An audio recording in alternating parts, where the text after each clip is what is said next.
ప్రజా సమస్యల మీద మాట్లాడాల్సిన వ్యక్తి.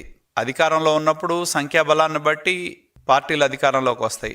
ఆయనకి 11 మంది శాసనసభ్యులను ఇచ్చారు. మరి ఇప్పటి వరకు అసెంబ్లీకి వచ్చి నోరు తెరవడు, ప్రజా సమస్యల మీద మాట్లాడు. అటువంటి వ్యక్తి రాష్ట్రంలో ఏ కొద్ది అంశం వచ్చినా కూడా దాన్ని ఒక అసత్య ప్రచారాలతో ఆ ప్రాంతాల్లో ఏ విధంగా అరాచకాన్ని సృష్టిస్తా ఉన్నాడో మనం చూడటం జరుగుతూ ఉంది. ఎందుకంటే మనం చూసాం ఏ విధంగా ఈ మధ్య కాలంలో సాక్షి టీవీలో తనకు సంబంధించిన ఎడిటర్ కొమ్మినేని శ్రీనివాసన్ కూర్చోబెట్టి కృష్ణరాజు అనే ఒక అనలిస్ట్ ద్వారా ఏ విధంగా తన వ్యాఖ్యల ద్వారా ఈ ఆంధ్రప్రదేశ్ రాష్ట్రంలో అంతా ఎక్కువగా మహిళల మీద అసభ్యకరమైన వ్యాఖ్యలు చేసిన నేపథ్యం కూడా మనం రాష్ట్రంలో చూడటం జరిగింది. అంటే తన యొక్క అధికారం కోల్పోయాన అసహనం గాని, ప్రజలు తనకి అధికారం ఇవ్వలేదని, మహిళలకు తనకు ఒక ఓట్లు వేయలేదనే ఒక ఆలోచనతో మరి ఏ విధంగా వాళ్ళ యొక్క పరపతిని, గౌరవాన్ని, ఆత్మాభిమానాన్ని దెబ్బతీసే విధంగా తన సతీమణి భారతీ రెడ్డి నడుపుతా ఉన్న సాక్షి ఛానల్లో ఏ విధమైన వ్యాఖ్యలు చేయించారో మనం చూడటం జరిగింది.